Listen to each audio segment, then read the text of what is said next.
போய் நிக்கிறேன் உங்க கைக்கு. அப்போ பார்க்கும்போது மோசே கிட்ட சொல்றாங்க, என்னை நோக்கி பார்த்த முகம் என்ன ஆகும், பிரகாசம் அடையும் என்று சொன்னது போல அவர்கள் அவரை நோக்கி பிரகாசம் அடைந்தார்கள். அப்போ பாருங்க, நீ என் முகத்தை காண மாட்டாய், ஒரு மனுஷனும் என்னை கண்டு உயிரோடு இருக்க. பாருங்க எத்தனை வசனமா, யாத்திராகமம் 33:20 வசனத்துல ஒரு நாள் என்னை பார்த்துங்க என்ன பண்ண மாட்டாங்க. 20 வசனத்துல சொல்றாருங்க, உயிரோட இருக்க முடியாதுங்க. ஏன்னா தேவன் அவ்வளோ பெரிதான மகிமை தேவன். ஒரு காலம் யாரு அவரை வெளிப்படுத்தி காண்பிச்சானா, நம்ம ஆண்டவராக இயேசு கிறிஸ்து என்ன பண்ணிருக்கிறாரு, அவரை பார்க்கும்படியான வழிவாசிகள் அவர் ரத்தத்தினால இன்னைக்கு வரைக்கும் கூட நம்ம கழுவுப்பட்டனால்தான், நம்ம நீதிமான ஆக்கப்பட்டதுனால்தான் அவரை பார்க்கறதுக்கு அவர் சமூகத்தை நிக்கிறதுக்கு தகுதி இருக்கு. ஒருத்தர் பக்தன் பாடுறாங்க, உன் சமூகத்தில் இருக்கிறதுக்கு எனக்கு எவ்வளவு பெரிதான பேரின்பம் அப்பா. 1000 நாட்களும் நான் உலகத்தில் வாழ்ந்தாத போதும், உன் இல்லத்தில் வாழ்வது ஒரு நாள் போதும் அப்பா அப்படின்றார். அப்போ தாவீது தான் அந்த வார்த்தை சொல்றதான காரணம். அப்படி எத்தனை விதமான பாடல்கள் பாடுறாங்க, எத்தனை விதமான பாடுறாங்க. ஆனா இங்க மோசே கிட்ட பார்க்கும்போது ஒரு மனுஷன் ஒரு நாள் பிழைக்க முடியாதுங்க. ஏன்னா ஆண்டவராக இயேசு கிறிஸ்து தான் வானத்துக்கு ஏறினவரும் வானத்திலிருந்து இறங்கினவரும் அவரே நமக்கு அன்பா என்ன பண்ணிருக்கிறாரு, என்னை கண்டவன் என் பிதாவை கண்டான் என்று சொல்றாங்க. அப்போ அவரை பார்த்துட்டாவே போதும். அவர் எப்படி பார்க்க முடியும்னா வேதத்து மூலியமா தான் நம்ம பார்க்க முடியும்.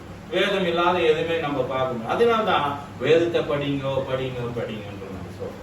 அதே நேரத்துல படிங்க கீழே யாத்திராகமத்துல 14 நீங்கள் நின்று கொண்டு பாருங்க.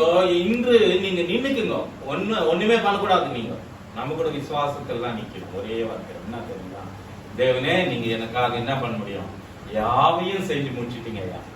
என்ன பண்ணிருக்கிறீங்க, எல்லாம் செஞ்சு முடிச்சிருக்கிறீங்க. நாங்க சும்மா நிக்கிறோம். பாருங்க அப்புறம்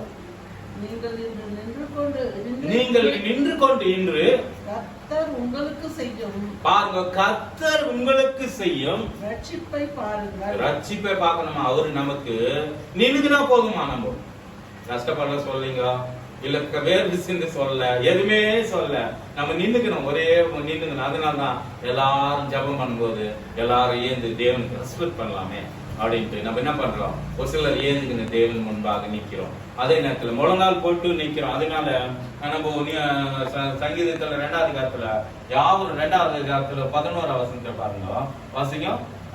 சங்கீதம் 2:11 பாருங்க, பயத்தோடனே கர்த்தரை என்ன பண்ணுமா பாருங்க, வாசிங்க. அது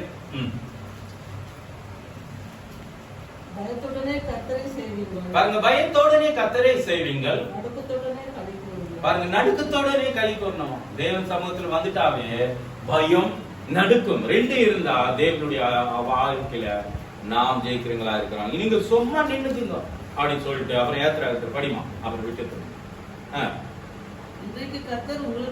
பாருங்க. இன்னைக்கு கர்த்தர் உங்களுக்கு செய்கிறதான ரட்சிப்பை பாருங்க.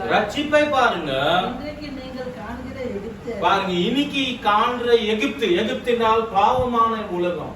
அதே நேரத்துல இனிமேல் என்ன பண்ண மாட்டீங்க, எனக்குமே நீங்க இனிமேல காண மாட்டீங்க. கொஞ்சம் நீங்க கஷ்டப்பட்டு என்ன பண்ணுங்க, நின்னு கொஞ்சம் பாருங்க அப்படின்னு சொல்றாங்க. அப்ப இங்க நின்னு பார்த்து நிக்கணுமா இல்லைங்களா?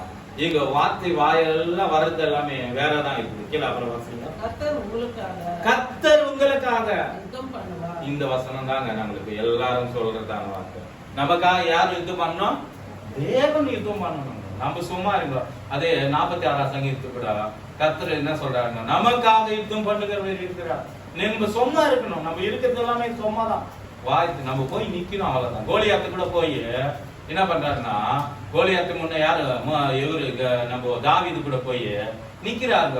இந்த பிலிஸ்தன் என்னது விருத்து சேதானம் இல்லாத பிலிஸ்தனை ஏமாத்துறோம் அப்படின்னு சொல்றாரு. அவருக்குள்ள என்ன விசுவாசம்னா, ஏற்கனவே அவருக்கு சிங்கனா பயம் இல்ல, கரடினா பயமே இல்ல. அவருக்கு என்ன பண்ணிருக்கிறாரு, அந்த கரடியின் சிங்கத்தை ஒரே ஒரு தம் கையினாலே என்ன பண்ணிருக்க சாகடிச்சு போட்டிருக்கிறாரு. அவர் பார்க்கும்போது 16 அதிகாரத்துல 1 சாமுவேல்ல நம்ம பார்க்கும்போது அதுல அந்த காரியங்கள் எல்லாம் குறித்து வரும். அப்ப பார்க்கும்போது தேவன் யாரோடு இருக்கிறாரோ அங்க என்ன பண்ண முடியும், யுத்தம் பண்ணுவார். யார் யுத்தம் பண்ணுவார், நம்ம சும்மா இருக்கணும். தேவன் நமக்காக யுத்தம் பண்ணுவார். அந்த யுத்தம் பண்ணதுக்கு நம்ம விடுறது இல்ல, நம்மளே யுத்தம் பண்ணுது. அதனால தான் நமக்குள்ள பிரச்சனை வருது, குடும்பத்துல பிரச்சனை வருது, வாழ்க்கையில பிரச்சனை வருது, வேலை மேல பிரச்சனை வருது, வியாபாரத்துல பிரச்சனை வருது. அதே நேரத்துல இன்னும் பார்த்தோம்னா அகத்தபாத்துல பிரச்சனை காரணம் யாருன்னா நம்ம சும்மா இருக்கிறது இல்ல, நம்ம வாய். இதுதான் வாய் நினைவு தான் என்ன பண்ணுது, நம்மளை கெடுத்து விடுகிறது. ஒருத்தர் என்ன சொல்றாருன்னா வாழ்க்கையில எதுனா சாதிக்கணும்னா யோகு நல்ல வார்த்தை சொல்லுவாருங்க, நான் சும்மா என் வாயை என்ன பண்றேன்னா கை வச்சு மூடிக்கிறேன். நம்ம மூடிக்கிறது இல்லை, வாய் என்ன பண்றோம் திறந்து விட்டுறோம். இப்ப பார்த்தோம்னா கடந்த காலங்கள் எல்லாம் பார்க்கும்போது அடுப்பு நல்லா பத்த வைப்பாங்க. எங்களுக்கெல்லாம் எல்லாரும் தெரிஞ்ச விஷயம் தான் இல்லைங்களா. அடுப்பு பத்த வச்சு அடுப்பே எரியாத போது அதுக்கு என்ன பண்ணுவான், ஒரு குழாங்கல் வச்சு நிற்பாங்க இல்லைங்களா.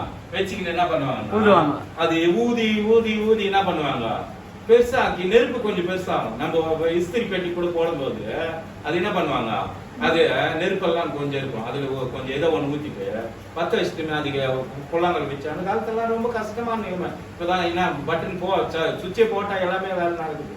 எவ்வளவு டெக்னாலஜி வளர்ந்தாலும் கூட வருகிற காலத்தை எதுக்காக நம்ம சொல்றோம்னா இது மாதிரி நிலைமையிலிருந்து தேவன் மீட்டாரு. அதுக்குதான் நீங்க சும்மா இருக்கும்பா, உங்களுக்காக என்ன பண்ண போறாரு, கர்த்தர் யுத்தம் பண்ண போறாரு. நமக்காக யுத்தம் பண்றாரு, நம்மளே யுத்தம் பண்றோம்.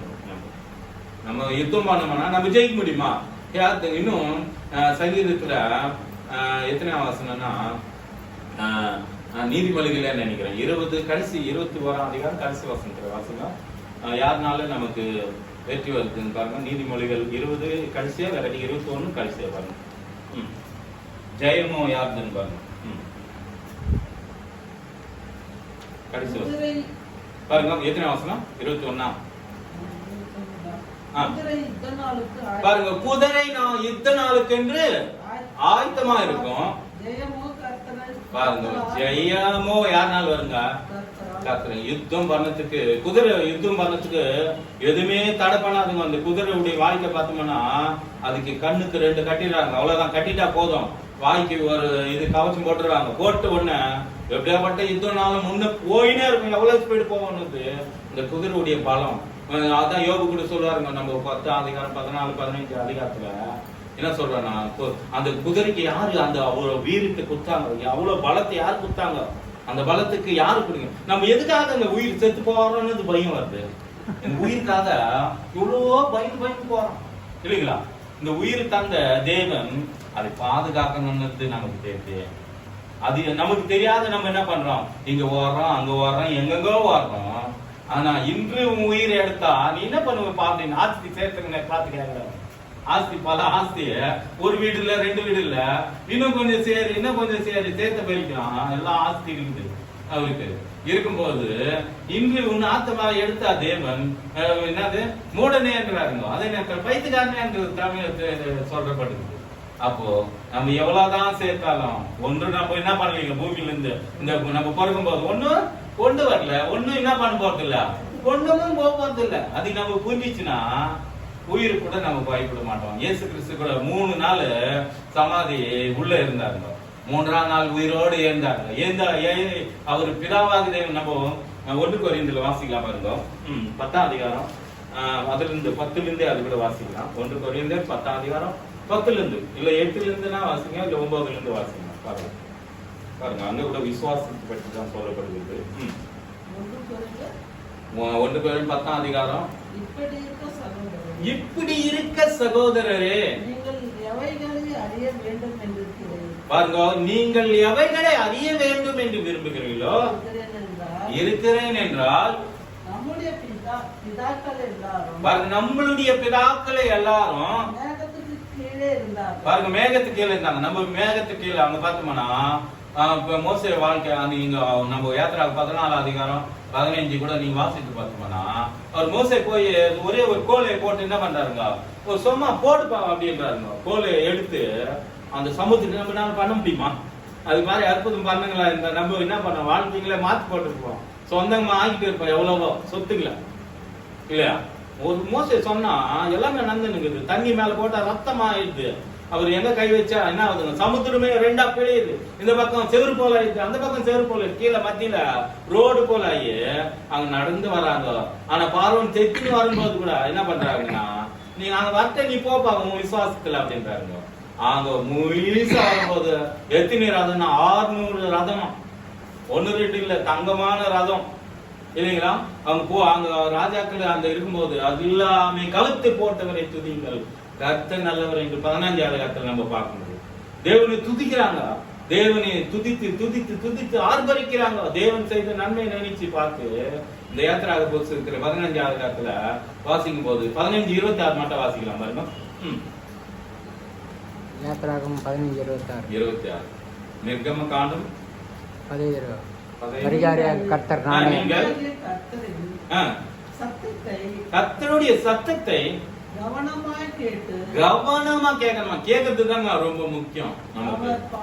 பார்வைக்கு அவருடைய பார்வைக்கு செம்மையானவைகளை பாருங்க, நம்ம அவர் பார்வைக்கு இது நல்லது கெட்டதுன்னு தேவன் அறியத்தக்கதான வாழ்க்கை நமக்கு கொடுத்திருக்கிறார். எது நல்லது எது கெட்டது நம்ம புரிஞ்சுக்க முடியும்.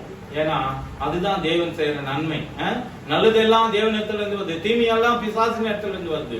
இந்த பிசாசி உலகத்துல நாம் இருக்கிறோம், ஆனா வேறுபட்டு என் ஜனம் இன்னும் பார்த்தோம்னா 43 ஏசாயா புத்தகத்துல என் மகிமை நான் யாருக்கும் கொடுக்க மாட்டேன்றாருங்க.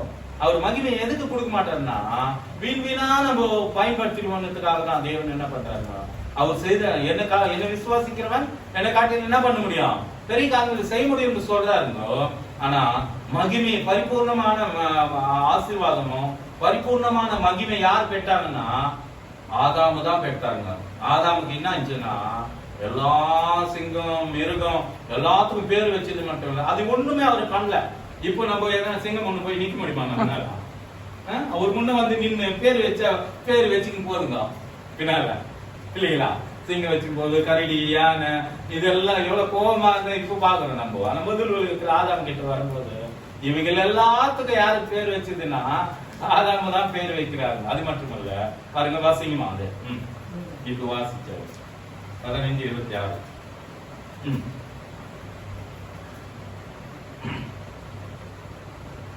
நீ உன் தேவனாகிய கர்த்தரின் சத்தத்தை கவனமா கேட்கணுமா?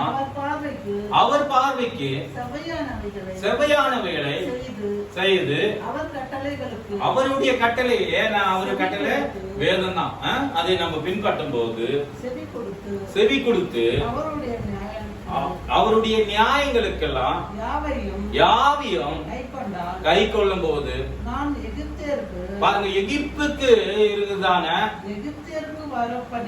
எகிப்துக்கு வரப்பண்ணின வியாதிகளில் ஒன்றையும் உனக்கு வர பண்ண மாட்டேன் அப்படின்றாங்க. எகிப்துக்கு வியாதி, எகிப்து வீட்லயோ மரணம், எகிப்து வீட்டுல எல்லாமே கஷ்டமாவே இருக்குது. அதுக்குதான் கஷ்டத்தை பத்தி பேசாதீங்க. எதுவுமேனாலும் நம்ம என்ன பண்றோம், நம்ம வேதத்தை படி பார்க்கும்போது எதுவுமே கஷ்டத்தை பத்தியே பேசினா நம்ம கஷ்டமே வந்து சேருது. அப்போ வாழ்க்கையில எதுனா பாசிட்டிவ் அதுதான் யோசிக்கிறாங்க. சின்ன பசங்க படிக்கிறதுக்கு ஒரு நான் நாட்டு மாமூல டெய்லி ஒருத்தர் எடுத்துன்னு போயிருக்காங்க. பெஸ்ட் ஆஃப் கிளாஸ் தான். நீங்க அவங்க படிக்கிறாங்களோ படிக்கல அப்புறம் விஷயம். ஃபர்ஸ்ட் சொல்றாங்க அம்மா சொல்றீங்க, அம்மா தேங்க்ஸ்மா என்னை வாய்க்கு அனுப்புமா அப்படின்றாங்க. அப்ப எதுக்காக இன்னும் போய் எக்ஸாமே ஏதல, ஃபர்ஸ்ட் ரிசல்ட் இன்னும் வரல, அதுக்கு முன்னே என்னன்றாங்க, நீ நல்லா படிப்பா அப்படின்னு சொல்லி கொடுக்குறாங்க. நம்ம பிள்ளைங்களுக்கு கூட நல்லதை கத்து கொடுக்கலாம், வேதத்தை கத்து கொடுக்கலாம். அது மட்டும் இல்ல, நாம் கூட வேதத்தை கத்துக்கணும். அப்பதான் எந்த வசனம் எது சொல்லிக்குது, எங்க ஆராயணும். அதுதான் இரவும் பகலும் ஒரு வேதத்தை நம்ம தியானிக்கணும். ஏன்னா நம்ம சங்கீதத்தில் கூட 31 வசனத்துல இதயத்திலிருந்து அவர் வசனத்தை நமக்கு எழுதப்பட்டிருக்குது. அவர் வசனங்களால் நம்ம நிரம்பப்பட்டிருக்கணும். அதனால்தான் தேவனுடைய வார்த்தைகளை பேசுகிறவன் தேவனால தெரிந்து கொள்ளப்பட்டான், தேவனால் அபிஷேகம் பண்ணப்பட்டான். சுசேஷம் என்னை கர்த்தர் என்ன எதுக்காக அபிஷேகம் பண்ணி இருக்கிறார்னா, தேவன் தரித்திற்கு சுசேஷம் அறிவிக்கப்படுவேன். நீ நானும் ரொம்ப பாக்கியம் உள்ளதோ, தெரியாதது தெரிஞ்சுக்கின்னு இருக்கிறோம். அந்த தெரிஞ்சது தெரியாதுங்கிற இடத்துல நீ யாரு இதை நான் அனுப்புவேன்னா என்னை அனுப்புப்பா அப்படின்னு சொல்றோம். பவுல் வாழ்க்கையில பார்க்கும்போது சவுலா இருந்தாங்க. அந்த பவுலா மாத்தி என்ன பண்ணாருன்னா அவருடைய வேலை செய்யறது. எனக்கு துன்பப்பத்திர 10ஆம் அதிகாரத்துல பார்க்கும்போது என்னை யார் துன்பப்பத்ததுன்னு கேட்கறாங்க. யாரு பவுல் போய் துன்பப்பத்திர கிறிஸ்து துன்பப்பத்திராருங்க. அவரு கண்ணுல இருந்து 3 நாள் சாப்பிடாது இருக்காரு. அங்க கூட பார்க்கும்போது அப்போஸ்தலர் 10ஆம் அதிகாரத்துல பார்க்கும்போது, அப்போ இந்த உலகத்துல தேவன் நமக்காக செய்ய வேண்டியது நாம் அவருக்காக நம்ம கொடுக்கணும் டைம்.